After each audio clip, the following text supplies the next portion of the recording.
Bom, vamos dar sequência à nossa segunda unidade de ensino, né? Que rotulamos de teorias da decisão judicial e como eu já apresentei para vocês, vamos começar do começo, ou seja, da primeira sessão da segunda unidade. Primeira sessão essa dedicada, né, à insuficiência das posturas metodológicas no âmbito do paradigma político-jurídico do Estado liberal de direito. Então, como eu vinha dizendo, né, no finalzinho da última pequena aula, paradigma político-jurídico do Estado liberal de direito. Né? Talvez seja elementar demais, mas eu não quero pressupor, né, que vocês têm todas as informações que precisaríamos aí. Então, me permitam, né, fazer rapidamente essa reconstrução. Né? Lembrem-se que até fins do século XVIII, o panorama, né, do mundo ocidental, pelo menos do norte global do mundo ocidental, entenda-se, né, Europa, Estados Unidos da América, né, basicamente, mas é um panorama que nós normalmente chamamos, conhecemos, rotulamos, né, de o cenário dos estados nacionais absolutistas. Né? É a pré-modernidade em perspectiva político-jurídica. Né? Daí todo o simbolismo das revoluções de fins do XVIII, declarações de direito, e exatamente aí, né, que a gente começa a falar de forma consistente de um Estado de direito. Se preferirem, né, é possível conceber assim a emergência de um Estado constitucional de direito. Né? Daí modernidade político-jurídica. Né? E até pela tradição da pré-modernidade, do antigo regime, né? Tradição absolutista, a grande demanda, né? o grande impacto, a grande repercussão em torno da liberdade individual. Né? Esse impacto, obviamente, né? Ele é alimentado, né, por todo um panorama filosófico. Basta lembrar da filosofia iluminista. Né? Eu sempre faço menção a Kant, que soube sintetizar muito bem, né, todo esse panorama, forjando filosoficamente o princípio da dignidade humana. Né? O homem é aquilo que é fim em si mesmo. Né? Forjando filosoficamente o princípio da autonomia da vontade. Né?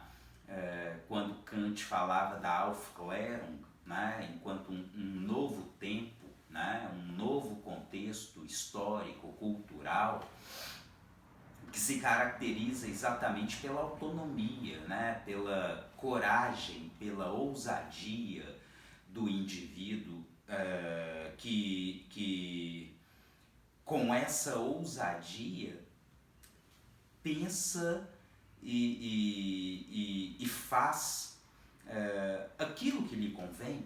Né? É um sujeito moderno por excelência, enfim. Né? Então todo esse panorama cultural, intelectual, as revoluções político-jurídicas que repercutem exatamente a assimilação popular dessas demandas.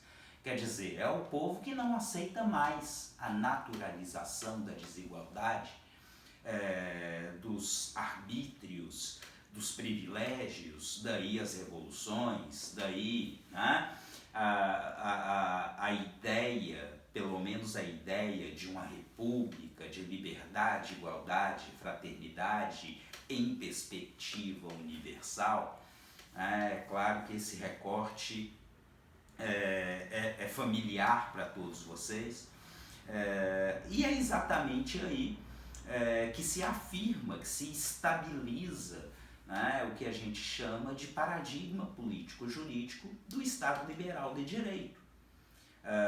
E se o cerne do Estado liberal de direito é a autonomia individual, é a liberdade individual, o Estado liberal é um Estado que se organiza para preservar, para garantir a liberdade individual. As primeiras constituições, né, desse contexto, como eu já havia adiantado, certamente se lembram, né, desde as aulas da graduação, pelo menos, mas essas constituições vão trazer expressamente garantias em torno dos direitos civis, né, possivelmente dos direitos políticos, mas de uma forma muito discutível, pelo menos, né?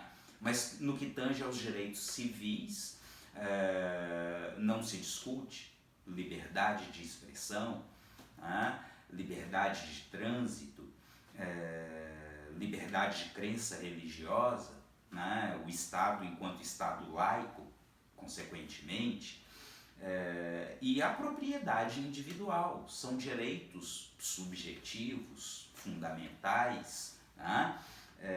Mas direitos que sempre orbitam em torno do corpo, do próprio indivíduo, né? É o panorama individualista liberal, né?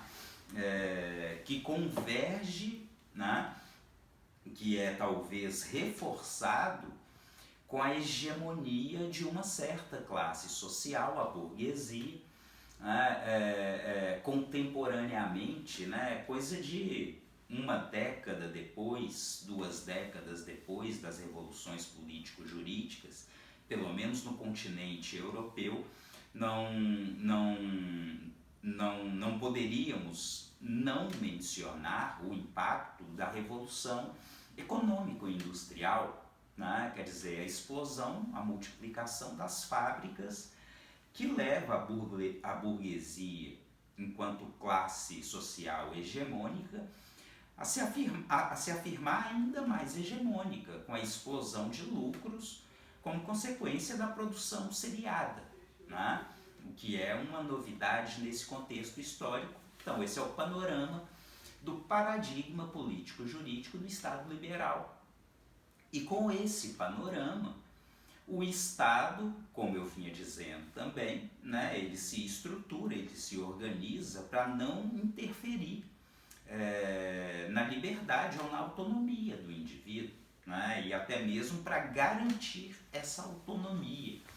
A própria história vai mostrar para a gente, né, com os reveses, com os efeitos colaterais, né, de uma série de processos, de dinâmicas sociais, que essa autonomia em termos gerais foi uma verdadeira mistificação, né, um simulacro de autonomia em boa medida. Mas nesse contexto, a ideia, o panorama, o discurso, né, é fundamentalmente esse. Então o Estado se mostra presente, positivando um ordenamento jurídico, né? Depois de o direito posto, busca-se garantir que esse direito valha da mesma forma para quaisquer pessoas, né? Uma questão de coerência com o discurso do paradigma político-jurídico do Estado liberal de direito. Logo, né, o direito vale de forma abstrata e geral, da mesma forma para todos, e quando pensamos na interpretação judicial, o que se mostra conveniente né? Pelo menos é a ideia mais exitosa no primeiro momento, mas o que se mostra então conveniente é que o magistrado, enquanto aquele que interpreta e aplica concretamente o direito, o faça de forma mecânica, tá?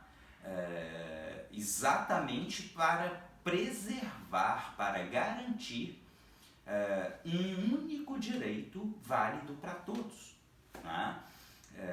Então esse é o panorama que vai ter maior repercussão, maior impacto e vai fazer um sucesso tremendo inicialmente na sociedade francesa e que, ainda que de uma forma um tanto gradativa, vai impactando em toda a Europa, em todo o mundo ocidental.